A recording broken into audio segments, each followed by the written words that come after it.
এই এই যে বিল গেটস, এই বিল গেটসেরই আপনি দেখবেন যে তার নামে বিশাল করে সংবাদ প্রচারিত হচ্ছে যে তিনি তার সম্পদের 60% সম্পত্তি দান করে দিয়েছেন।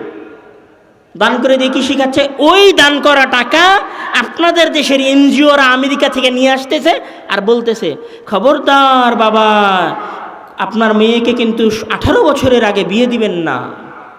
কেন? 12 বছরে যে তুমি যার কাছ থেকে টাকা নিয়ে এসেছো, সে যে অন্য দেশ থেকে মেয়ে নিয়ে এসে উপভোগ করে, ধর্ষণ করে, হত্যা করে, পানিতে ভাসিয়ে দিয়েছে, সেটার বিচার কোথায়? সেটার বিচার আছে নাকি? সেটার কোনো বিচার নাই।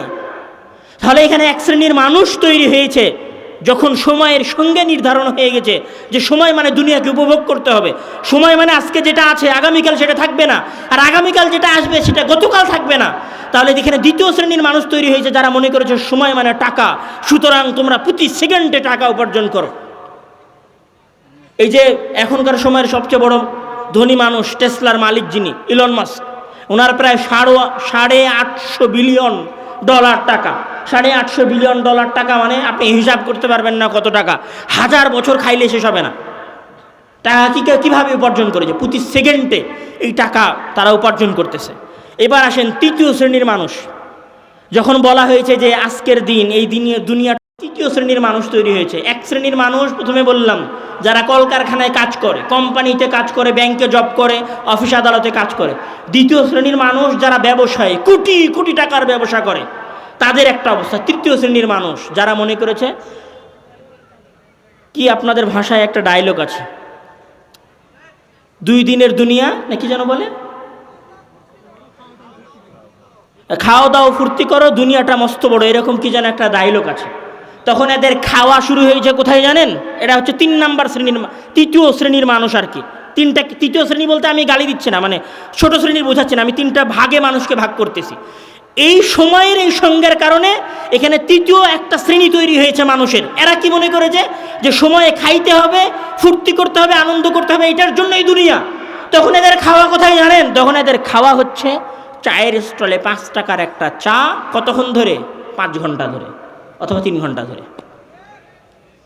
আরে 2 দিনের তো দুনিয়া, কি করবি এত পড়াশোনা করে, চল একটু আড্ডা দিয়ে আসি, মরেই তো যাবি, আর তো থাকবেই না, তাহলে একটু ফুর্তি করে নে। এদের ফুর্তির খাওয়া এটা হচ্ছে চায়ের কাপ। আর ফুর্তি কোথায় জানেন? এদের ফুর্তি হচ্ছে ঈদ যখন আসবে তখন একটা নসিমন ভাড়া করবে, আর নসিমনের উপরে একটা সাউন্ড বক্স লাগাবে, তারপরে এবার গান বাজাবে, আর বগুড়া শহরে আসবে গ্রাম থেকে ঘুরতে। এটা হচ্ছে ওদের ফুর্তি। মানে এরা এত হতভাগা যে এরা যে খাওয়ার জন্য 5 স্টার একটা হোটেল পর্যন্ত যাবে মমইনে। আল্লাহর কসম করে বলছি, মমইনের দেখা দৃশ্য বলছি। মমইন আপনি ঈদের দিন যান, ঈদের পরের দিন যান, দেখবেন যে মমইন ভর্তি হয়ে আছে মানুষে, পা রাখার জায়গা নাই, সব সেলফি তুলতেছে, ছবি তুলতেছে, কেউ গান বাজাইতেছে। আর ভেতরে 5 স্টার হোটেলে যেখানে খাবার দেয় ওখানে যান, সিট খালি, 5টা-10টা মানুষ। তাহলে এদের ফুর্তি কোথায়? এদের ফুর্তি হচ্ছে 5 টাকা পর্যন্ত, 10 টাকা পর্যন্ত, 100 টাকা পর্যন্ত। এরা এটাই মনে করে আর এটাকেই ফুর্তি মনে করে। তখন এইটার পিছনেই কি করতেছে? সময় ব্যয় করতেছে। তাহলে এদের জন্য সবচেয়ে বড় আফসোস, এদের জন্য 2টা আফসোস। এক, যে এরা সময়কে কাজে না লাগানোর কারণে তো এই সময়কে ঠিকমতো উপভোগ করতে পারছে না। আর এই 5 টাকার একটা কাপের কি মূল্য আছে? তুমি যদি ফুর্তি করার জন্য থাইল্যান্ড যাইতা, তুমি যদি ফুর্তি করার জন্য দুবাই যাইতা, তাহলে একটা কথা বলতাম, ওকে ভাই তুমি দুনিয়াটারে উপভোগ করেছো, খালাস, যাও, দুনিয়া তো পাইছো, আখিরাত পাও আর না পাও। সেটা তো হয় নাই। দ্বিতীয় যে এদের সবচেয়ে বড় লাঞ্ছনার বিষয়, সেটা হচ্ছে যে এরা অন্যদের গিনিপিগ হয়ে গেছে। গিনিপিগ মানে অন্যদের দ্বারা ব্যবহৃত হয়েছে।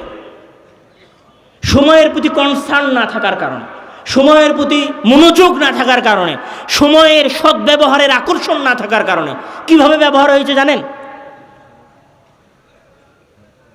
শুধু ব্যবহার হয় নাই, এদের মাধ্যমে সারা পৃথিবীর বড় বড় কোম্পানিগুলো টাকা উপার্জন করেছে। কিভাবে টাকা উপার্জন করেছে?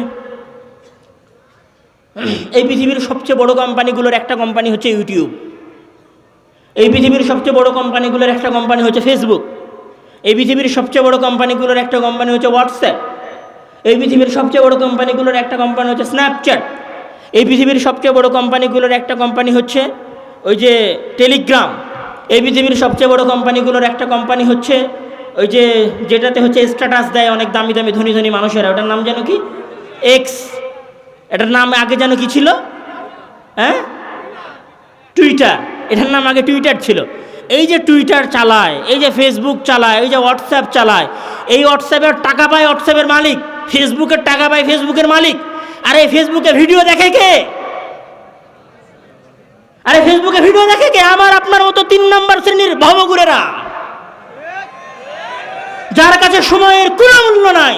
ও একবার ফেসবুক খুলেছে, এরকম করে খুলেছে তো চেয়ারের উপরে বসে থেকে চালাইতেছে তো চালাইতেছে, ফেসবুক চলতেছে 2 ঘন্টা। আর দাখিল পরীক্ষার সামনে এসএসসি পরীক্ষা, বলছে 5 মিনিটের জন্য একটু ফেসবুকটা চালাই। 5 মিনিট মনে করে ফেসবুক হাতে নিয়েছে, দেখে আধা ঘন্টা নাই। সেই আধা ঘন্টায় কে টাকা উপার্জন করে নিয়ে গেছে? এই আধা ঘন্টায় কে টাকা উপার্জন করে নিয়ে গেছে? পাগলেরা। ডোন্ট মাইন্ড, পাগল বলছে আপনাদেরকে। আপনারা পাগল, আপনারা পাগল। বসে থেকে থেকে নিজেদের সময় ধ্বংস করেছেন, আর আপনাদের সময়ের উপরে আরেকজন মানুষ কি হয়ে গেছে? কোটিপতি হয়ে গেছে। আর আপনি একটা ভাঙ্গা টুলের উপরে ছোট্ট একটা কুড়ে ঘর, চায়ের স্টলে গিয়ে 5 টাকার একটা চায়ের কাপে ফু দিয়েছেন, বাস। বর্তমান সময়ের সবচেয়ে বড় একটা গেম আছে, গেমের নাম হচ্ছে পাবজি। পাবজি গেম কে খেলে? আচ্ছা, এদের আরো এরা কত নিচে নেমে গেছে আমি সেটা দেখাই। এরা তো দেখে আবার কি করে জানেন? ওই পাবজি গেম যে ছেলেটা খেলছে, মানে এখানে আবার 2 ধরনের মানুষ আছে। একটা হচ্ছে পাবজি গেম শুধু খেলে, আর একটা হচ্ছে পাবজি গেম খেলে টাকা ইনকাম করে। পাবজি গেম খেলে এই গেমটা ভিডিও করে, অথবা গাড়ি চালানোর গেম এটাকে ভিডিও করে, ভিডিও করার পরে সেটা ইউটিউবে ছাড়ে টাকা ইনকাম করে। ওই ভিডিও গেম আবার আমাদের বাংলাদেশের এই অথর্বরা দেখে। মানে এরা এত বেকার, এরা এত অথর্ব যে আর একজনের গেম খেলাটা দেখে। আরে পাগল, গেম খেললে তো নিজে আনন্দ পাইতো, ও নিজেও আনন্দ পায় না, আর একজনের গেম খেলা দেখে। এটা হচ্ছে আমাদের যুবক শ্রেণীর অবস্থা।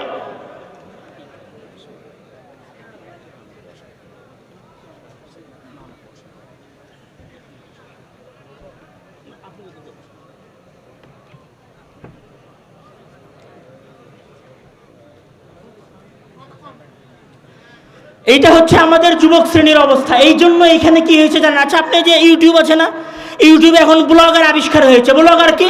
ব্লগার হচ্ছে, শোনেন প্রিয় দর্শক বৃন্দ, আমি এখন ভাত খাচ্ছি, এই যে দেখেন আমার সামনে গরুর গোস্ত আছে, মাছ আছে। আর এই বাঙালি ভাত খাওয়ার ভিডিও দেখে। আরে ভাত, ওই গোস্ত খাওয়ার ভিডিও দেখছে। আল্লাহর হস্তে যদি মাসে 1 দিন বা 2 দিন গোস্ত খাইতে পারতো, গরুর গোস্ত কিনে, তাও একটা কথা ছিল। ওই বগুড়া অঞ্চলের সবচেয়ে গরিব ঘরের সন্তান, ওর বাপ সপ্তাহে 1 দিন গোস্ত কিনে খাওয়ার সক্ষমতা রাখে না। আর ওই পাগল কি করে? আর গোস্ত খাওয়ার ভিডিও দেখে বসে বসে। ও জানিস আজকে না অমুক ব্লগার, ওর নাম হচ্ছে অমুক, আজকে দুবাই ঘুরতে গেছিল, দেখ দুবাই কত সুন্দর। ওইখানে বসে থেকে ওর দুবাই যাওয়ার ভিডিও দেখে, পাগল। আর এর ওই ভিডিও দেওয়া দেখে ওই যে পাগল যে ভিডিও দেখতেছে, মানে আমার আপনার মতো অথর্ব, আমার আপনার মতো পাগলের আমরা যে ভিডিওটা দেখতেছি, ওই ভিডিও দেখায় টাকা উপার্জন করতেছে। ওই টাকা উপার্জন করে ওই বাড়ি বানাচ্ছে, ওই টাকা উপার্জন করে ওই বিদেশে ঘুরছে। আর আপনাকে বলছে, সম্মানিত দর্শক মণ্ডলী, আপনারা আবার আমাদের সাথে থাকবেন, আমরা নিয়মিত আপনাদেরকে আমাদের আপডেট দিব। ওই মনে করছে ঠিক আছে ভাই, আমিও আপনার সাথে থাকবো, আপনি আপডেট দিয়েন, আমার সময়গুলো নষ্ট করবো। এখানে আরো একটা জিনিস বোঝেন, শুধু হাসির জন্য বলছি না, বাস্তব কথা বলছি, আফসোস করার জন্য। সেটা হচ্ছে যে আপনি মনে করতেছেন যে আসলে শুধু আপনি যে সময় নষ্ট করবেন ইউটিউব, ফেসবুকে, হোয়াটসঅ্যাপের পেছনে, এই জন্য এগুলো আবিষ্কার করা হয়েছে। একটা প্রশ্ন করি আপনাদেরকে, আচ্ছা ইউটিউবে যখন নোটিফিকেশান আসে ওপরে, মেসেঞ্জারে যখন নোটিফিকেশান আসে, ফেসবুকে যখন নোটিফিকেশান আসে, তখন ওই নোটিফিকেশানগুলো লাল আসে কেন? এক্স, হোয়াটসঅ্যাপ, ফেসবুক, এদের সবার কালার সবুজ কেন? আপনি দেখবেন মজার বিষয়, ইউটিউবে যান আপনি, ইউটিউবে ওপর থেকে নিচের দিকে, মানে এরকম করতে হয়, মানে ওপরের দিকে ঠেলতে হয়, তাহলে স্ক্রিন ওপরের দিকে যায়। আচ্ছা এরকম হয় না কেন? মানে একটা হচ্ছে আমি এরকম করতেছি, ওপরের দিকে পাঠাই দিছি, এরকম হয় না কেন? মাথায় প্রশ্ন জাগেনি?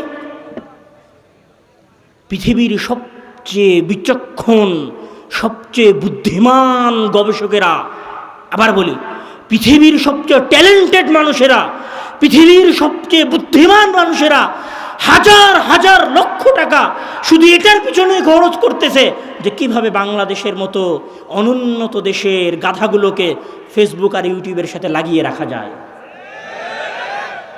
তখন ওরা বুদ্ধি করে, এখানে এখানে উদাহরণ দেয়, এখানে একটা গবেষণা আছে, যেই গবেষণা হচ্ছে, যেই গবেষণাটা করা হয়েছিল গুগলের উপরে। গবেষণাটা আপনারা যাদের কাছে মোবাইল আছে, মোবাইলে সার্চ দিতে পারেন 41 শেডস অফ ব্লু এক্সপেরিমেন্ট। এটা একটা গবেষণার নাম।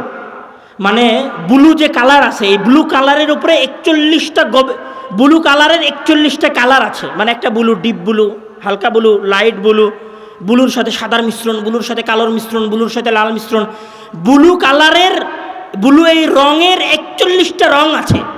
তখন 41টা রঙের মধ্যে কোন রংটা পারফেক্ট হবে মানুষের জন্য, এইটা বাছাই করার জন্য একটা গবেষণা হয়েছিল।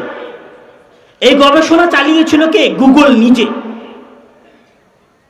জাস্ট একটা গবেষণার মাধ্যমে গুগল তাদের লাভকে বাড়িয়ে নিয়ে গিয়েছিল, মানে লাভ করেছিল ব্যবসায় প্রায় $200 মিলিয়ন মতো।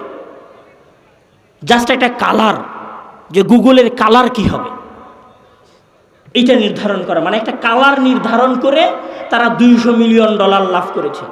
মানে আপনি যে ফেসবুকটা চালাচ্ছেন, ফেসবুকের যে কালার, ফেসবুকের যে স্ক্রলিং সিস্টেম, এটা দুনিয়াতে এমনি এমনি আসে নাই, এটা গবেষণা করে এসেছে শুধু আপনার সময় ধ্বংস করার জন্য, আপনার সময়কে নষ্ট করার জন্য। আর আমরা পাগলের মতো ফেসবুক, ইউটিউব আর হোয়াটসঅ্যাপের পেছনে সময় নষ্ট করতেছি। আমি আমার কথা দীর্ঘ করব না, আমার কথা আরও অনেক কিছু বলার ছিল, শুধু এখানে আমি কয়েকটা কথা বলে চলে যাই। যে আসলে আরেকটা মজার বিষয় বলি, ফেসবুক এবং ইউটিউবের, আপনাদের অনেকের এরকম হয় না যে আপনি কারোর সাথে একটা বিষয় নিয়ে কথা বলছিলেন, ধরেন আপনি বলছিলেন যে বাসায় আপনি একটা খাট কিনবেন, নতুন চৌকি, তো আপনি কিছুক্ষণ পরে ফেসবুকে ঢুকে দেখেন যে শুধু ফার্নিচারের ভিডিও আসতেছে। হয় না এরকম? কেন হয়? এইটার উপরে নেটফ্লিক্স আছে, আপনাদের হয়তো অনেকের বাসায় নেটফ্লিক্স আছে। নেটফ্লিক্স একটা ডকুমেন্টারি আছে, ডকুমেন্টারির নাম হচ্ছে দ্য সোশ্যাল ডিলেমা। কোনো সময় গিয়ে ওই ডকুমেন্টারিটা দেখিয়ে, ওই দ্য সোশ্যাল ডিলেমা ডকুমেন্টারিতে সিলিকন ভ্যালির সাবেক প্রকৌশলী উনি একটা কথা বলেছিলেন যে ফেসবুক, ইউটিউব এই সিস্টেমগুলোর একটা অ্যালগোরিদম, এটা সুনির্দিষ্ট অ্যালগোরিদম আছে। এই অ্যালগোরিদমটা নির্ধারণ হয় কিসের ভিত্তিতে? গোয়েন্দাগিরির উপর ভিত্তি করে। মানে এই মোবাইল আমাদের কথা শোনে, আপনার কম্পিউটার আপনার কথা শোনে, সুতরাং আপনি যা বলেন আপনার আকর্ষণ, আপনার আগ্রহ ওরা অনুসন্ধান করে। আপনার আকর্ষণ আর আপনার আগ্রহ অনুসন্ধান করার পরে ওই ধরনের ভিডিওগুলো খালি আপনার ইউটিউবে আসে। আপনি দেখবেন আপনার ইউটিউবে গানের ভিডিও আসতেছে, আলেম ওলামার আওয়াজ আসতেছে না, কম। বুঝতে হবে যে আপনি গান নিয়ে কোনো সময় সার্চ দিয়েছিলেন, তো এটা একটা বিশাল গোয়েন্দাগিরি আপনার ওপর হচ্ছে। আমার সব শেষের যেটা কথা, আরও অনেক কিছু কথা এখানে বলার ছিল, আমি বলছি না, প্রায় রাত 12টা বেজে গেছে। আপনাদের সাথে আজকের এই সংক্ষিপ্ত আলোচনার যেটা শেষ কথা, সেই শেষ কথা হচ্ছে এই মোবাইল, এই ইউটিউব, এই ফেসবুক, এই টেলিগ্রাম, এই টুইটার, এগুলোর আবিষ্কার করা হয়েছে শুধুমাত্র আপনার সময় ধ্বংস করার জন্য। ফেসবুকের মালিক ধনী তখনই হবে যখন আপনি ওইটাতে সময় দিবেন। আপনি যদি সময় নাই দেন, ফেসবুকই তো চলবে না। তাহলে ফেসবুকের ব্যবসায় হচ্ছে আপনার সময়ের ওপরে, মানে আপনার সময়টা আরেকজনের কাছে পণ্য, সেটা সে বিক্রি করতেছে বাজারে, সেই বাজারে বিক্রি করার মাধ্যমে সে টাকা উপার্জন করতেছে। আপনি আরেকজনের কাছে ব্যবহার হচ্ছেন কোনো প্রকার ফায়দা ছাড়াই, আপনার নিজের কোনো উপকার ছাড়াই আরেকজন মানুষ আপনাকে ব্যবহার করছে। এই ফেসবুক এবং এই ইউটিউব ব্যবহারের সবচেয়ে যেটা ক্ষতিকারক দিক, সেটা হচ্ছে এই ফেসবুক এবং ইউটিউবের ব্যবহার আপনাকে সৃজনশীলহীন করে দেয়। সৃজনশীলহীন মানে একজন মানুষ চিন্তা করার ক্ষমতা হারিয়ে ফেলে। আপনি মনে করবেন যে আমি হয়তো এমনি কথা বলতেছি। ডক্টর বেন শফটি উনি একটা গবেষণা করেছিলেন। ওই গবেষণা করে উনি বলেছিলেন যে মানুষের মধ্যে একটা সিস্টেম আছে যেটাকে বলা হয় default mode network. Default mode network মানে একজন মানুষ যখন সকল কাজ থেকে মুক্ত হয়ে যায়, তার কোনো কাজ থাকে না, মানে কোনো ধরনের টেনশন প্যারা থাকে না, একদম একটু রিল্যাক্স হয়, তখন ওই মানুষের সৃজনশীলতা তৈরি হয়। সৃজনশীলতা মানে সে নতুন কিছু ভাবতে পারে, এখন আমাদের কাছে তো আসলে মোবাইল থাকে, মোবাইল যখন পকেটের মধ্যে থাকে তখন মাথার মধ্যে করে, আচ্ছা কেউ মেসেজ দিল নাকি, আচ্ছা আমার গার্লফ্রেন্ড আমার মেসেজ দিল মনে হয়, দেখি একটু আওয়াজ করলো, আমার বন্ধু মনে হয় আমার মেসেজ দিয়েছে। তো মাথা কি পায় না, রিল্যাক্স পায় না। ধর আপনি ঘুমাইছেন না, আমরা কিভাবে ঘুমাইতে যাই, লাস্ট মেসেজটা কার, দেখতে দেখতে দেখতে দেখতে যখন একদম চোখে ঘুম চলে এসেছে তখন মোবাইল রেখে দিয়েছে। তাহলে আপনার মাথা কি শান্তি পেয়েছে? আপনার মাথার ডিফল্ট মুড নেটওয়ার্কে যায়নি। ডিফল্ট মুড নেটওয়ার্ক মানে সহজ ভাষায় বলি এরোপ্লেন মুড চালু করা, এটাকে বলা হয় ডিফল্ট মুড নেটওয়ার্ক। আপনি যখন আপনার মাথায় এরোপ্লেন মুড চালু করতে পারবেন তখন আপনি সৃজনশীল হবেন। আর আমাদের অবস্থা হচ্ছে আমরা ঘুম যাই মোবাইল চালাতে চালাতে, আর ঘুম থেকে উঠে চোখই খুলিনি, মোবাইলটা কই, মোবাইলটা সবার আগে কার মেসেজ, এটা হচ্ছে আমাদের অবস্থা। হ্যাঁ, এই অবস্থায় উন্নতি হবে না, এই অবস্থায় সমাজ পরিবর্তন হবে না, এই অবস্থায় বিপ্লব আসবে না, এই অবস্থায় আমরা এই সমাজকে কিছু দিতে পারবো না। আসেন আমরা সময়কে কাজে লাগাই, আসেন আমরা আমাদের সময়ের সৎ ব্যবহার করি।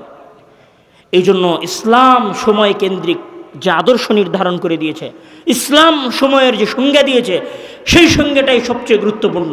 ইসলামের সময়ের সংজ্ঞা কি?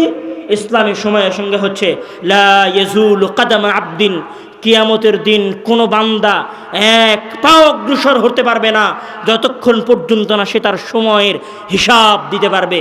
তাহলে ইসলামের সময়ের সঙ্গে হচ্ছে সময় আল্লাহর নিয়ামত, এটাকে মেপে মেপে হিসাব করে করে খরচ করতে হবে। কোথায় খরচ করব সেটা ভেবে তারপরে এটাকে খরচ করতে হবে, না ভেবে না চিন্তা করে হুদাই হুটহাট সময় খরচ করা ইসলামের বিধান নয়। আর আমরা এই জমিনের নিচে যতটুকু জানতে পেরেছি 12,000 কিলোমিটার পর্যন্ত, আর তার নিচে আমরা যতটুকু জানতে পারিনি তার সব কিছুর একচ্ছত্র মালিকানা হচ্ছে আল্লাহ তাআলা। সুতরাং এই পৃথিবীতে আমি এবং আপনি যা কিছু উপভোগ করি তার সবই হচ্ছে মহান আল্লাহ তাআলার দেওয়া অনুগ্রহ, মহান আল্লাহ তাআলার দেওয়া করুণা, মহান আল্লাহ তাআলার দেওয়া কৃপা। এমনকি ইসলামের যেটা মৌলিক বৈশিষ্ট্য, বা একজন ব্যক্তি যখন মুসলিম হয় তাকে এই জিনিসটা মানতে বাধ্য করা হয় যে, অথবা সে মুসলিম হওয়ার জন্য এইটা মানতে বাধ্য যে আমার স্যান্ডেলের যে ফিতাটা আছে ওই ফিতাটাও আল্লাহ তাআলার দেওয়া, এবং যখন আমার স্যান্ডেল ছিঁড়ে যাবে ওই স্যান্ডেলটাও আল্লাহর কাছে চাইতে হবে, এবং আমার কাছে যদি সবচেয়ে দামি মোবাইল থাকে তাহলে ওই দামি মোবাইলটাও আল্লাহ তাআলার দেওয়া। এই জন্য যখন কোনো মুমিন বিপদে পড়ে অথবা কোনো মুমিনের কাছ থেকে কোনো কিছু ছিনিয়ে নেওয়া হয় তখন রাসূল সাল্লাল্লাহু আলাইহি ওয়াসাল্লাম বলছেন যে লিল্লাহি মা আখাযা ওয়া লাহু মা আ'তা, উনি দিয়েছিলেন আবার উনি নিয়ে নিয়েছেন। এই জন্য ইসলামে যখন কোনো মুসলিম বিপদে পড়ে বিপদগ্রস্ত হয় তখন তাদেরকে কি বলতে বলা হয়েছে? ইন্না লিল্লাহি ওয়া ইন্না ইলাইহি রাজিউন, মানে আমি এবং আমার যা কিছু আছে সব কিছু আল্লাহ তাআলার। অর্থাৎ আমরা যেই দুনিয়ায় বসবাস করছি, যা কিছু খাচ্ছি, যা উপভোগ করছি, সেইটা যদি আমার নিজের উপার্জন করাও হয়, মানে একজন কৃষক যদি সকালে বাসা থেকে বের হয়ে সন্ধ্যা পর্যন্ত মাঠে কাজ করে আর ওই কাজ করার পরে যদি 1000 টাকা উপার্জন করে, তাও তাকে বিশ্বাস করতে হবে যে 1000 টাকা কার দেওয়া? আল্লাহ তাআলার দেওয়া। আচ্ছা, এতটুকু আমরা নিশ্চিত হলাম যে মহান আল্লাহ তাআলার নিয়ামত আমরা উপভোগ করছি। পরের কথায় আসি যে আল্লাহ তাআলা এই নিয়ামতগুলোকে উপভোগ করার জন্য এই জমিন এবং আসমানের মাঝে যা কিছু উনি দিয়েছেন সেগুলোকে উপভোগ করার জন্য উনি আমাদেরকে কি দিয়েছেন? জীবন দিয়েছেন। মানে যদি আমার এবং আপনার জীবন না থাকতো তাহলে আমরা এই দুনিয়াকে উপভোগ করতে পারতাম না। আমি একটা সহজ উদাহরণ দেখাই। আপনাদের এলাকার একজন সুস্থ মানুষ, 50 বছর বয়স্ক একজন মানুষ, উনি মারা গেছেন। ওনার হাত ভাঙে নাই, ওনার পা ভাঙেনি, ওনার শরীরের অন্য কোনো ক্ষতি হয়নি। ওনার হাত ওনার হাতের জায়গায় আছে, ওনার পা ওনার পায়ের জায়গায় আছে, ওনার মুখ ওনার মুখের জায়গায় আছে। আপনি যদি এই পৃথিবীর সবচেয়ে মূল্যবান খাবারও নিয়ে আসেন তাও আপনি তাকে ওই মূল্যবান খাবার খাওয়াতে পারবেন না, কেননা ওই নিয়ামত উপভোগ করার জন্য তাকে যে জীবনটা দেওয়া হয়েছিল সেই জীবনটা এখন তার কাছে নাই। আপনি যদি এই পৃথিবীর সবচেয়ে দামি গাড়ি আপনার যদি থাকে, অথবা আপনার যদি একটা সাইকেল থাকে, দামি গাড়ি না, আপনার যদি একটা সাইকেলও থাকে, আপনার যদি একটা হাত ভেঙে যায় অথবা একটা পা ভেঙে যায়, কিছুদিন পর ঠিক হয়ে গেলে আপনি ওই সাইকেল চালাতে পারেন, ওই মোটর সাইকেলে উঠতে পারেন, অথবা আপনার সন্তানের পেছনে মোটর সাইকেলে চড়ে আপনি যেতে পারেন। কিন্তু আপনার যে জীবন আছে, এই জীবনটা যদি শেষ হয়ে যায় আর আপনার বাড়ির উঠানে যদি মোটর সাইকেল থাকে, তাহলে আপনি আপনার ঘর থেকে বের হয়ে, আপনার জীবন শেষ হয়ে যাওয়ার পরে ঘর থেকে বের হয়ে এই মোটর সাইকেলে উঠতে পারবেন না। তাহলে দুনিয়ার সকল নিয়ামতকে উপভোগ করার জন্য মহান আল্লাহ তাআলা কি দিয়েছেন? মানুষকে জীবন দিয়েছেন। তাবারাকাল্লাযী বিয়াদিহিল মুলক ওয়া হুয়া আলা কুল্লি শাইইন কাদির আল্লাযী খালাকাল মাউতা ওয়াল হায়াতা লিয়াবলুয়াকুম আইয়ুকুম আহসানু আমালা। যে উনি এই পৃথিবী জগৎ সৃষ্টি করেছেন, মানুষকে সৃষ্টি করেছেন, এবং এখানে উনি দুইটা জিনিস সৃষ্টি করেছেন, একটা হচ্ছে মৃত্যু আর একটা হচ্ছে জীবন। এখন আসেন যে যখন আমরা এটা জানলাম যে মহান আল্লাহ তাআলা নিয়ামত দিয়েছেন, নিয়ামতকে উপভোগ করার জন্য জীবন দিয়েছেন, এই জীবনটাকে মহান আল্লাহ তাআলা কি বলে আখ্যায়িত করেছেন পবিত্র কোরআনে? মহান আল্লাহ তাআলা যখন মানুষের জীবনের কথা বলছেন, তখন উনি বলছেন যে ওয়ালিকুল্লি উম্মাতুন আজালুন ইযা জাআ আজালুহুম লা ইস্তাখিরুনা সাআতান ওয়া লা ইস্তাকদিমুন। যে প্রত্যেক মানুষের আজাল আছে, মানে একটা সময় আছে, যখন ওই সময় শেষ হয়ে যাবে তখন ওই সময়ের 1 মিনিট আগে তার জীবন শেষ হবে না, আর ওই সময়ের 1 মিনিট পরেও তার জীবন শেষ হবে না। মানে যেই সময়টা তার যাওয়ার জন্য নির্ধারণ করা হয়েছে, সেই সময়ই সেই দুনিয়া থেকে বিদায় নেবে। মানে আমি যদি একদম সহজ ভাষায় বলি, তাহলে আল্লাহ তাআলা জীবনকে পবিত্র কোরআনে এবং রাসূল সাল্লাল্লাহু আলাইহি ওয়াসাল্লাম হাদিসে আর একটা নাম দিয়েছেন, সেটা হচ্ছে সময়। আব্দুল্লাহ ভাই তার অসংখ্য বক্তব্যের মধ্যে একটা কথা বারবার বলতেন যে আমরা সময়ের মধ্যে বসবাস করি। তো সময়ের মধ্যে আমরা কিভাবে বসবাস করি? আমাদের জীবন, যেটাকে আপনি জীবন মনে করছেন, এটা আসলে জীবন নয়, এটা হচ্ছে সময়। এই জন্য মহান আল্লাহ তাআলা পবিত্র কোরআনের মধ্যে বলছেন যে ইযা জাআ আহাদাহুমুল মাউতু ফায়াকুল রাব্বি লাউলা আখারতানি ইলা আজালিন করিব ফাআসাদদাকা ওয়া আকুম মিনাস সালিহিন। যখন তোমাদের কারো কাছে মৃত্যু উপস্থিত হয়, তখন সে আল্লাহ তাআলার কাছে অনুরোধ করে যে আল্লাহ তাআলা যেন তাকে 1 সেকেন্ড সময় বাড়িয়ে দেয়। তাহলে মৃত্যুটা কি বলেন তো? মৃত্যুটা হচ্ছে সময় ফুরিয়ে যাওয়া, আর জীবন মানে হচ্ছে সময়। যতক্ষণ আপনি সময়ের মধ্যে আছেন ততক্ষণ আপনার জীবন আছে। আমরা রাস্তায় মোটর সাইকেল সাবধানে চালাই জীবন বাঁচানোর জন্য, আমরা একটা গাড়ি সাবধানে চালাই জীবন বাঁচানোর জন্য, আমরা একটা 4তলা 5তলা বিল্ডিং থেকে লাফ দেই না জীবন বাঁচানোর জন্য, আমরা বিষ খাই না জীবন বাঁচানোর জন্য, আমরা ভেজাল খাবার পরিত্যাগ করে চলাফেরার চেষ্টা করি জীবন বাঁচানোর জন্য, আমরা ডাক্তারের কাছে যাই জীবন বাঁচানোর জন্য। আপনি জীবন বাঁচান, কিন্তু আপনি কি আপনার সময় বাঁচান? আমার কথা মনে হয় বুঝতে পারেননি। আমরা সবাই জীবন বাঁচানোর চেষ্টা করি, কিন্তু জীবন মানে তো সময়। আপনি কি আপনার সময় বাঁচানোর চেষ্টা করেন? আমরা আমাদের সময় বাঁচানোর চেষ্টা করি না, আমরা জীবন বাঁচানোর চেষ্টা করি। কিন্তু আপনাকে সবার আগে এই জিনিসটা বুঝতে হবে যে জীবন বাঁচানোর নাম হচ্ছে সময়কে বাঁচানো। এবং ইসলামের সকল কিছুই, ইসলামের এমন কোনো নিয়ম পাবেন না যেটা সময়ের সাথে জড়িত নয়। যেমন ধরেন আমাদের সবচেয়ে ফজিলতপূর্ণ 12 মাসের মধ্যে সবচেয়ে ফজিলতপূর্ণ মাস হচ্ছে, বা ফজিলতপূর্ণ মাস বলি না, ইবাদত বলি, সবচেয়ে ফজিলতপূর্ণ ইবাদত হচ্ছে সিয়াম পালন করা। সিয়ামটা কিসের সাথে সংশ্লিষ্ট? সময়ের সাথে সংশ্লিষ্ট। নির্দিষ্ট একটা সময় শুরু হয়, নির্দিষ্ট একটা সময় শেষ হয়ে যায়। এই যে সিয়াম আপনি রাখেন, এইটা একটা সময় শুরু হয় সকালে, সুবে সাদেকের সময়, মানে সময় শেষ হয়ে গেলে কেউ যদি সাহরি করে তাহলে তার সিয়াম হবে না। ধরেন সূর্য উঠে গেছে, কেউ যদি মনে করে যে আমি খাবার খেয়ে সিয়াম থাকবো, হবে না ইবাদত। তাহলে সিয়ামটা ইবাদতের সাথে সংশ্লিষ্ট। হজ অনেক বড় ইবাদত, কিসের সাথে সংশ্লিষ্ট? সময়ের সাথে সংশ্লিষ্ট। কেউ যদি মনে করে যে আমি মুহররম মাসে গিয়ে হজ পালন করব, হজ হবে। কেউ যদি মনে করে যে রমজান মাস অনেক ফজিলতের মাস, আমি রমজান মাসে গিয়ে হজ করে আসব, হজ হবে। হবে না। ওমরা হবে কিন্তু হজ হবে না। কেউ যদি মনে করে যে আমি ফজরের সালাত মাগরিবে আদায় করব, হবে না। ফজরের সালাত ফজরের সময় আদায় করতে হবে, জোহরের সালাত জোহরের সময় আদায় করতে হবে। ইসলামের সকল ইবাদত সময়ের সাথে সংশ্লিষ্ট। এই জন্য আল্লাহ তাআলা পবিত্র কোরআনের মধ্যে অসংখ্য জায়গায় শপথ করছেন। উনি বলছেন যে ওয়াল ফাজরি ওয়া লায়ালিন আশরি, উনি বলছেন ওয়াদ-দুহা, উনি কি বলছেন ওয়াল আসর। মানে উনি এই পৃথিবীতে অনেক গুরুত্বপূর্ণ বিষয়বস্তুর কসম খেয়েছেন, শপথ করেছেন। তার মধ্যে উনি কিসের শপথ সবচেয়ে বেশি করেছেন? সময়ের। আমরা যদি সংক্ষিপ্ত করতে চাই কথা, তাহলে আমাদের কথা এটা দাঁড়াবে যে ইসলামের দৃষ্টিতে একজন মানুষের জীবনে সবচেয়ে মূল্যবান জিনিস হচ্ছে সময়, কেননা সময় মানেই জীবন।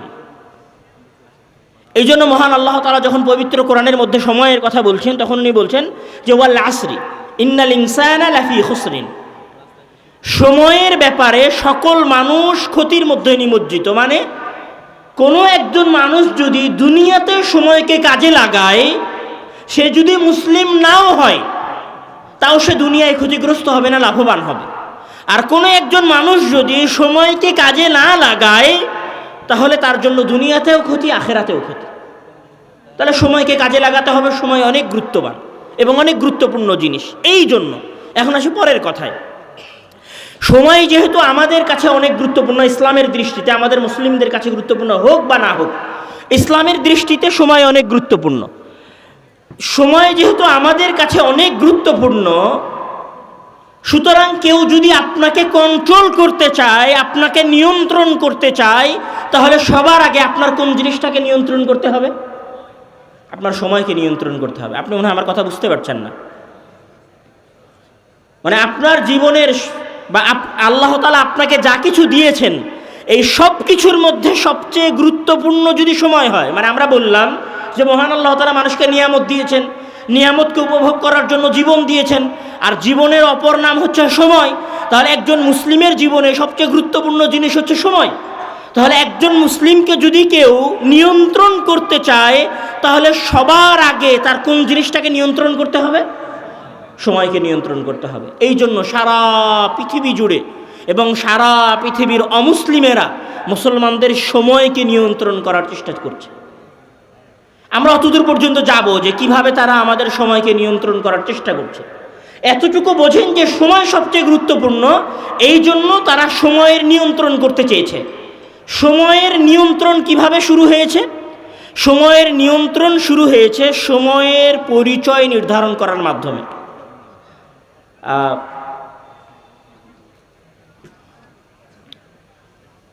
যখন টুইন টাওয়ারে হামলা হলো, টুইন টাওয়ারে হামলা হওয়ার পরে পৃথিবীতে সন্ত্রাসবাদের আলোচনা শুরু হলো। পৃথিবীতে সন্ত্রাসবাদের আলোচনা টিভি চ্যানেল টকশোগুলোতে অনেক বেশি হওয়া শুরু হলো। আচ্ছা, তখন সন্ত্রাসবাদের পরিচয় কি ছিল বলতে পারবেন? বা সন্ত্রাসবাদকে কি বলে পরিচিত করা হয়েছিল সেটা কেউ জানেন? না। তখন সন্ত্রাসবাদকে পরিচিত করা হয়েছিল, সন্ত্রাস মানে মাথায় টুপি আর মুখে দাড়ি। বুঝতে পারেননি মনে হয় আমার কথা। সন্ত্রাস করা মানে কি? একজন মানুষকে ভয় দেখানো। সন্ত্রাস করা মানে একজন মানুষকে অন্যায়ভাবে হত্যা করা। সন্ত্রাস করা মানে একজন মানুষকে অন্যায়ভাবে গুলি করা। সন্ত্রাস করা মানে একজন মানুষের উপর বম ফেলা। যে বম ফেলে, যে গুলি করে, যে হত্যা করে, সে হচ্ছে সন্ত্রাসী। এখন সন্ত্রাসীর সংজ্ঞা কি হবে? সারা পৃথিবীর সকল ইহুদি খ্রিস্টানেরা মিলে সন্ত্রাসীর সংজ্ঞা নির্ধারণ করে দিল যে সন্ত্রাসীর সংজ্ঞা হচ্ছে মাথায় টুপি আর মুখে দাড়ি। তখন সারা পৃথিবীর সবাই মেনে নেওয়া শুরু করলো যে সন্ত্রাসী মানে মুখে দাড়ি থাকবে আর মাথায় টুপি থাকবে। এই জন্য যেখানেই মাথায় টুপি আর দাড়িওয়ালাকে দেখা যাবে সে হচ্ছে জঙ্গি। আপনারা কিছুদিন আগে দেখেন নাই, আমাদের একজন সংসদ সদস্য নাম হচ্ছে হানজালা, উনি যখন সংসদ থেকে বের হচ্ছিল তখন তাকে কি বলা হচ্ছিল?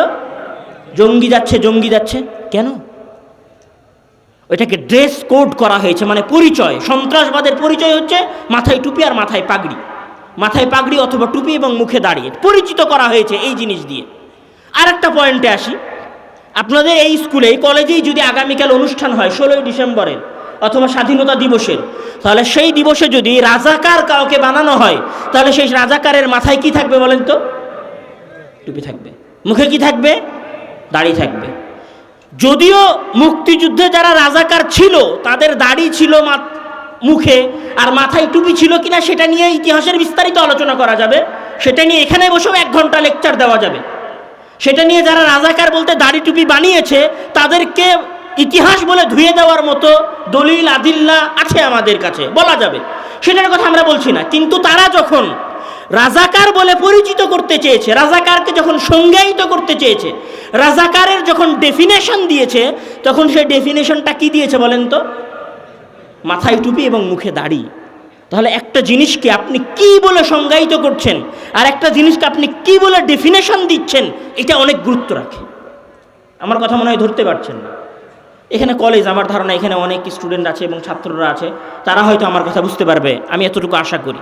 তাহলে কোনো জিনিসকে সংজ্ঞায়িত করাটা অনেক গুরুত্বপূর্ণ। কে সংজ্ঞায়িত করছে এটা পরের বিষয়, কিন্তু সংজ্ঞাটা কি সেটা অনেক গুরুত্বপূর্ণ। যেমন ধরেন, যখন আপনাদের সামনে বলা হয়েছে আমেরিকা কে আবিষ্কার করেছে, তখন আমরা সবাই এক বাক্যে বলেছি যে কলম্বাস আবিষ্কার করেছে। বাস্তবিক কলম্বাস আবিষ্কার করেছিল কি না সেটার বিরুদ্ধে অনেক দলিল আছে যে আমেরিকা কলম্বাস আবিষ্কার করে নাই, কিন্তু সংজ্ঞা যে কলম্বাস আমেরিকা আবিষ্কার করেছে তখন আমরা সেটা মুখস্থ করে ফেলেছি। তো সংজ্ঞাটা অনেক গুরুত্বপূর্ণ, অনেক গুরুত্বপূর্ণ যে একটা জিনিসের সংজ্ঞা কি হবে। তাহলে সময়ের সংজ্ঞা কি হবে এটা অনেক গুরুত্বপূর্ণ। আমার কথা মনে হয় আপনারা বুঝতে পারেন না। সময়ের সংজ্ঞাটা কি হবে এটা অনেক গুরুত্বপূর্ণ। আমি একজন মুসলিম, আমার কাছে সময়ের সংজ্ঞা কি, আর আমি একজন অমুসলিম, আমার কাছে সময়ের সংজ্ঞা কি, এটা অনেক গুরুত্বপূর্ণ। কেননা সংজ্ঞা যদি উলটপালট হয়ে যায় তাহলে আমার অ্যাকশন আলাদা হয়ে যাবে। এই সংজ্ঞার উপর ভিত্তি করে সময় কেন্দ্রিক মানুষের চিন্তা চেতনা পরিবর্তন হয়েছে। সর্বপ্রথম আধুনিক যে সময়, এই সময়ের সংজ্ঞা দেওয়া হয়েছে, আমি যদি বলি সর্বপ্রথম আধুনিক এই সময়ের সংজ্ঞা দেওয়া হয়েছে 1765 সালে। জোসেফ প্রিস্টলি তার বই এ চার্ট অফ বায়োগ্রাফির মধ্যে সময়ের সংজ্ঞা দিয়েছেন। উনি সময়কে কি বলেছেন? উনি বলেছিলেন যে সময় হচ্ছে একটি রৈখিক লাইন, একমুখী লাইন। একমুখী লাইন মানে, আমি বুঝিয়ে বলছি আপনাদের জন্য, সময় একমুখী। আপনাদের অনেকেই মনে হতে পারে যে সময়ের আবার সংজ্ঞা দরকার হয় নাকি, সময় তো সময়, এর আবার সংজ্ঞার কি আছে? হ্যাঁ, সময়ের সংজ্ঞা আছে। আধুনিক বিশ্বে সময়কে রৈখিক সময় বলা হয়। রৈখিক সময় মানে কি, যে 2001 সাল ছিল, 2002 সাল এসেছে, তারপরে 3 সাল, তারপরে 4 সাল, তারপরে 5 সাল, তারপরে 6 সাল, তারপরে 10 সাল। সময় এইভাবে সামনের দিকে আগাতে থাকবে। আর রৈখিক সময়ের সবচেয়ে বড় পয়েন্ট হচ্ছে, যেই সময় একবার অতিবাহিত হয়ে গেছে সেই সময় আর সেই সময়ের কাজ কোনোদিন ফিরে আসবে না। আবার বোঝেন, রৈখিক সময়ের মূল যেটা কথা সেটা হচ্ছে যে আমি যেই সময়ের মধ্যে আছি এই সময়টা যদি চলে যায় তাহলে এইটা আর কোনোদিন কি আসবে না, ফিরে আসবে না। আমরা কি মনে করি যে আমরা যে সময়ের মধ্যে বসবাস করছি এই সময় একদিন কিয়ামতের মাঠে আমাদের সামনে উপস্থাপন করা হবে? এটাকে বিশ্বাস করেন? আপনি এই দুনিয়াতে যা কিছু করছেন এই সকল কাজের প্রতিদান মহান আল্লাহ তাআলা আপনাকে আখিরাতে দিবেন, এটাকে আপনি বিশ্বাস করেন? তাহলে সময়ের যে বর্তমান সংজ্ঞা, এই সংজ্ঞার সাথে আমাদের বিশ্বাসের সংঘর্ষ আছে। আমি সংঘর্ষটাকে আগের স্পষ্ট করব। এখন যখন সময়ের সংজ্ঞা এটা দাঁড়ালো সারা পৃথিবীর মানুষের মাঝে, সময়ের যখন এইটাই সংজ্ঞা হয়ে গেল যে 2001 সাল, তারপরে 2 সাল আসবে, তারপরে 3 সাল আসবে, তারপরে 4 সাল আসবে, 5 সাল আসবে, 26 সাল, তারপরে 27 সাল, তারপরে 30 সাল আসবে, সময় আসবে চলে যাবে। সুতরাং কি করো? সময়টাকে উপভোগ করো। এই সময় চলে যাবে, এটা আর কোনোদিন ফিরবে না। এই জন্য তুমি সময়কে কি করো? তোমার নিজের মতো করে উপভোগ করো। সময়কে যখন নিজের মতো করে উপভোগ করার কথা হয়েছে তখন এখানে মানুষ 3 ভাগে ভাগ হয়ে গেছে। আবার বলছি, একটু একাডেমিক কথা হবে হয়তো, আসলে আমি আবদুল্লাহ ভাইদের মতো অত জাদরেল কথক না, আমার ছোট ভাই আব্দুর রহিমের মতো অত বড় বক্তা না, আর আমি আব্বুর মতো সাজিয়ে গুছিয়ে কথা বলতে পারি না। আমার কথা একটু একাডেমিক হবে, হয়তো একটু বুঝতে সমস্যা হবে, তারপরেও বোঝার চেষ্টা করবেন। যখন সময়ের এই সংজ্ঞাটা চলে আসলো যে সময় চলে যেতে থাকবে, এটা আর কোনোদিন ফিরবে না, এটা ক্রমবর্ধমান সামনের দিকে আগাবে, তখন মানুষের মাঝে 3টা শ্রেণী তৈরি হয়। এক শ্রেণীর মানুষ, যেই শ্রেণীর মানুষের আবির্ভাব হয় 1800 শতকের পরে শিল্প বিপ্লবের সময়। এই বিষয়ে এপি থমসন উনি একটা কথা বলেছিলেন, সেটা হচ্ছে যে সময় কাজের জন্য, তখন এক শ্রেণীর মানুষ মনে করলো যে সময় মানে সকাল 8টায় অফিসে যেতে হবে, 5টায় অফিস থেকে বের হতে হবে, ওভার ডিউটি দিয়ে হলেও টাকা ইনকাম করতে হবে, মানে জীবনকে কাজের মধ্যে ফেলে দিতে হবে। তখন এক শ্রেণীর মানুষ প্রো লেভেলের কর্মচারী হয়ে গেল। এরা কিচ্ছু বোঝে না, এরা শুধু অফিস বোঝে, এরা পরিবার বোঝে না, সন্তান সন্ততি। আপনি দেখবেন এরকম মানুষ আছে, ঈদের আগের দিন সন্ধ্যা পর্যন্ত কাজ করতেছে, কেন? ওভার ডিউটি করলে সে টাকা পাবে। তখন এক শ্রেণীর মানুষ মনে করলো যে সময় মানে কাজ করতে হবে, সময় মানে শ্রম দিতে হবে, সময় মানে এখানে আমার শরীরের কোনো হক নাই, এখানে আমার পরিবার পরিজনের কোনো হক নাই, এখানে আমার স্ত্রী সন্তানের কোনো হক নাই, কোনো কিছুর কোনো হক নাই। কিন্তু ইসলাম কি বলছে? যে ওয়ালি জাসাদিকা আলাইকা হাক্কুন, ওয়ালি আহলিকা আলাইকা হাক্কুন, ওয়ালি আইনিকা আলাইকা হাক্কুন, মানে আপনার চোখের আপনার উপর হক আছে, আপনার শরীরের আপনার উপর হক আছে, মানে আপনার শরীর আপনার উপর অধিকার রাখে যে আপনি শরীরকে অতিরিক্ত খাটাতে পারবেন না, আপনি আপনার চোখকে অতিরিক্ত খাটাতে পারবেন না। কিন্তু আধুনিক বিশ্ব কি বলল? আরে এটা হচ্ছে কাজের সময়, কাজ করো। কেন বলল? আপনি যখন কাজ করবেন, ধরেন আপনি 5,000 টাকা উপার্জন করতেন, আগামী মাসে 20,000 টাকা উপার্জন করবেন, ওই 20,000 টাকা কোথায় গিয়ে খরচ করবেন? ওই 20,000 টাকা ওখানেই খরচ করবেন যার কোম্পানিতে আপনি কাজ করছিলেন। বুঝতে পারেননি মনে হয় কথা। ধরেন আপনি যদি এতদিন পর্যন্ত 5,000 টাকা ইনকাম করছিলেন, আপনার কাছে ফোন ছিল 10,000 টাকার, আপনি যখন 20,000 টাকা ইনকাম করা শুরু করলেন তখন আপনার ফোনটা হয়ে গেল 15,000 টাকার। তো ওই যে 20,000 টাকা অতিরিক্ত সময় দিয়ে আপনি ইনকাম করলেন, তারপরে যে টাকাটা কামালেন ওই টাকাটা আবার কার পকেটে চলে গেল? যে আপনাকে বলছিল যে ওভার টাইম করো তাহলে বেশি টাকা পাবা, তার পকেটে চলে গেল। ধরেন আপনি ঢাকা শহরের বড় গার্মেন্টসে চাকরি করেন, ওভার টাইম আপনি দিয়েছেন 8 ঘন্টার জায়গায় 16 ঘন্টা, 16 ঘন্টা ডিউটি দেওয়ার পরে আপনি কোথায় গেছেন? শোরুমে গেছেন কাপড় কিনতে, আপনার স্ত্রী, আপনার সন্তান, আপনার বাবা মা, আপনার ভাই বোনের ওই কাপড় কেনার টাকাটা কোথায় চলে গেছে? ঘুরে ফিরে আপনার মালিকের কাছে, আপনার কোম্পানিতে। মানে আপনাকে যত বেশি খাটানো যাবে আধুনিক বিশ্ব বা আধুনিক বিশ্বের মালিকেরা তত বেশি ধন সম্পদশালী হবে। বুঝতে পারেননি মনে হয় কথা। মানে আপনি যত বেশি আপনাকে ধ্বংস করবেন, আর আপনি যত বেশি আপনাকে ধ্বংস করে আপনি যদি 8 ঘন্টার জায়গায় 16 ঘন্টা ডিউটি দেন, আপনার মনে হবে 16 ঘন্টা ডিউটি দিয়ে টাকা আমার পকেটে ঢুকছে না, টাকা আপনার পকেটে এই দিক দিয়ে ঢুকছে আর এই দিক দিয়ে বের হয়ে যাচ্ছে। আপনি বুঝতে পারছেন না? তাহলে এক শ্রেণীর মানুষ হয়ে গেল যারা চরম লেভেলের অফিস কেন্দ্রিক, সময় কেন্দ্রিক হয়ে গেল। আর এক শ্রেণীর মানুষ কি করলো? যারা মনে করলো যে সময় মানেই টাকা, মানে সময়ের প্রতি সেকেন্ডে প্রতি মিনিটে টাকা উপার্জন করতে হবে। মানে প্রতি সেকেন্ড বললে ভুল হবে, প্রতি ন্যানো সেকেন্ডে, মানে সেকেন্ডের চাইতে ছোট সময়, সেকেন্ডের চাইতেও ছোট সময়ে টাকা ইনকাম করতে হবে। এই জন্য তাদের কাছে সময়ের সঙ্গে কি? সময়ের সঙ্গে হচ্ছে মানি, সময় মানেই মানি। সময়ের এই সঙ্গে সর্বপ্রথম কে দিয়েছিলেন? 1748 সালে বেঞ্জামিন ফ্র্যাঙ্কলিন।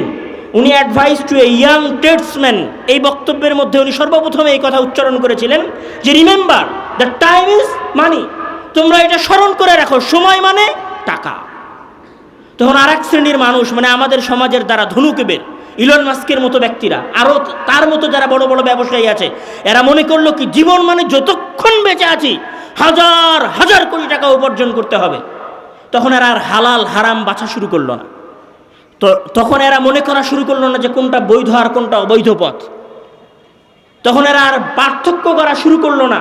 তখন এরা মনে করলো যে কোনো উপায়ে টাকা উপার্জন করতে হবে। তখন এরা মনে করলো মানুষ খুন করে হলেও টাকা উপার্জন করতে হবে। মানুষ খুন করে হলে টাকা উপার্জন করতে হবে মানে, আমি আপনাকে বলি যে আপনারা বাগদাদে, ইরাকে একসময় একটা ফিতনা আবির্ভূত হয়েছিল জঙ্গিদের, ISIS। আপনারা নাম শুনেছেন, যাদের কালো পতাকা ছিল, নাম শোনেন না আপনারা? একসময় আসছিল তালেবান। তো আরও এরকম বিভিন্ন সন্ত্রাসী সংগঠন আসছে। এই সন্ত্রাসী সংগঠনগুলো মানুষকে হত্যা করতো। কি দিয়ে হত্যা করতো? AK-47 এই ধরনের উচ্চমানের গুলি দিয়ে তারা মানুষকে হত্যা করতো। স্নাইপার রাইফেল ইউজ করতো, তারা রকেট লঞ্চার ইউজ করতো। আমরা মুসলিমেরা কি রকেট লঞ্চার আবিষ্কার করি, তৈরি করি? কয়টা মুসলিম দেশ অস্ত্র আবিষ্কার করে, অস্ত্র তৈরি করে? কয়টা মুসলিম দেশ? ইরাকে সাদ্দাম হোসেন যতদিন ক্ষমতায় ছিলেন, সাদ্দাম হোসেন কয়টা রাইফেল তৈরি করে রেখে যেতে পেরেছিলেন? লেবাননে মুসলমানেরা কয়টা রাইফেল তৈরি করে রেখে যেতে পেরেছিল? আপনি যদি খোঁজ নেন, এই পৃথিবীর সবচেয়ে বড় বড় অস্ত্রের কোম্পানিগুলোর মালিক কারা? ইহুদিরা, খ্রিস্টানেরা, আমেরিকার সব বড় বড় অস্ত্রের কোম্পানি হচ্ছে আমেরিকা। তাহলে ওই অস্ত্র তৈরি হয় আমেরিকায়, আর ওই অস্ত্র ব্যবহার হয় কোথায়? আফগানিস্তানে, ইরাকে। ওই অস্ত্র ব্যবহার হয় কোথায়? লেবাননে। তাহলে ওই অস্ত্র বিক্রি করে হলেও কি করতে হবে? টাকা উপার্জন করতে হবে। হয় জীবন দিয়ে টাকা উপার্জন করতে হবে, নাহলে জীবন নিয়ে টাকা উপার্জন করতে হবে। আপনারা দেখেন নাই, নোবেল প্রাইজের নাম শোনেন নাই? ওরা আবিষ্কার করলো যে ওরা বম মেরে মানুষ মারবে। বম মেরে মানুষ মারলো, সেই বম বিক্রি করলো, আর সেই বমে বিক্রি করার টাকা দিয়ে সারা পৃথিবীর মানুষকে এখন কি দিল? নোবেল প্রাইজ দিল। মানে এদের চিন্তাধারা হচ্ছে এরকম। মানুষ আমাদের দেশেও আছে, আমাদের দেশেও আছে। এই যে সারাদিন আমরা লেকচার দিচ্ছি যে মাদক দ্রব্য ব্যবহার করা যাবে না। আচ্ছা, মাদক দ্রব্যের সবচেয়ে বড় বড় কোম্পানি কাদের কাছে আছে? আমাদের বাংলাদেশে মাদক দ্রব্যের সবচেয়ে বড় বড় কোম্পানি আছে নাকি? আমাদের কাছে মাদক দ্রব্যের সবচেয়ে বড় বড় কোম্পানি তো নাই। আমরা বেয়ার উৎপাদন করি না, আমরা হাঙ্কের মতো দামি কোম্পানি আমরা চালাই না, আমরা হিরোইন, কোকুনের মতো দামি জিনিস আমরা উৎপাদন করি না। তাহলে এগুলো কোথায় উৎপাদন হয়? উন্নত বিশ্বে উৎপাদন হয়। উন্নত বিশ্বে এগুলো উৎপাদন করে, এগুলো উৎপাদন করে টাকা কামায়। সেই টাকা আবার আমাদের দেশের এনজিওদেরকে দেয়, দিয়ে কি বলে? যে মাদক বন্ধ করতে হবে। বুঝতে পারেন নাই মনে হয় কথা? এটাই খেলা, এই খেলাই চলছে, আর আমরা পাগলের মতো এই খেলার পিছনে ছুটতেছি। এই যে যত এনজিওগুলো আছে না, বাংলাদেশের যত এনজিও আছে, অত দূর যাওয়া লাগবে না। যে অ্যাবস্টিন ফাইল প্রকাশ পাইছিল না? অ্যাবস্টিন ফাইলের নাম শুনেছেন? পোলাপান সবাই অ্যাবস্টিন ফাইলের কথা জানে। অ্যাবস্টিন ফাইলে কি? ট্রাম্প থেকে নিয়ে শুরু করে ওই যে উইন্ডোজের মালিক বিল গেটস পর্যন্ত, উইন্ডোজ এক্সপির মালিক বিল গেটস পর্যন্ত, এরা সবাই কি অ্যাবস্টিন ফাইলের সাথে জড়িত। এরা সবাই কিশোরী, অল্প বয়সী বাচ্চাদেরকে উপভোগ করত। একদম ক্লিয়ার বাংলায় বলি, অল্প বয়সী মানে 10-12 বছর বয়সী বাচ্চাদের সাথে শারীরিক সম্পর্কে লিপ্ত হতো এরা। এই অ্যাবস্টিন ফাইলের আমরা দেখেছি অ্যাবস্টিন দ্বীপে এগুলো তারা করতো।